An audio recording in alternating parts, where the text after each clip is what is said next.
خواهر مدینه شما می توانید سوالتون رو بگید. السلام علیکم علما جان. علیکم السلام. تشکر زیاد برای و بسیار و فایده‌ناک بود. سوال من همین که دخترچه من ایدونه گوشش تشریف کرده بودیم. بعد شوهرم ما در امریکا قرار داره.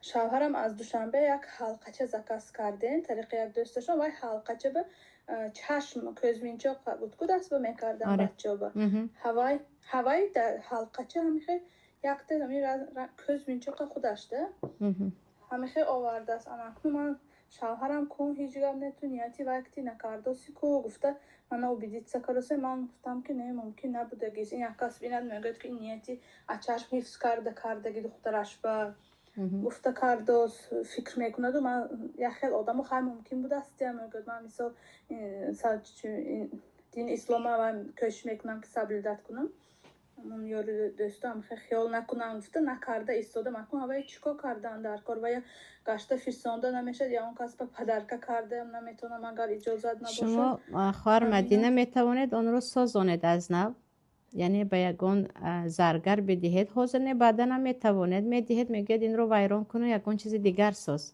طلاهایی که کریست هستن یا چه خیلی گفتن اینها مهره چشم دارن برای چشم نرسیدن از آن زنها استفاده میکنن که سبحان الله در تاجیکستان این نمود شرک خیلی زیاد است و با زنجیر گلو باشد، گلوبند باشد، انگشتر باشد یا بعضی از نمود زر و زیورها باشد مهرچه میگذارن که آن گویا که از چشم نگه میدارد.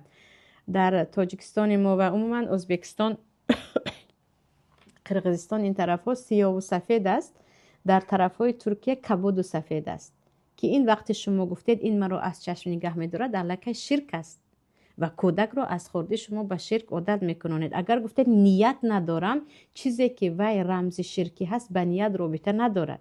نمیشود که شما یک کریس رو به گلو گیرید و بگید من نیتم تماما از خریستیانی نیست فقط برای زیبایی این رو به گلویم کشال میکنم. نه درست نمیشود.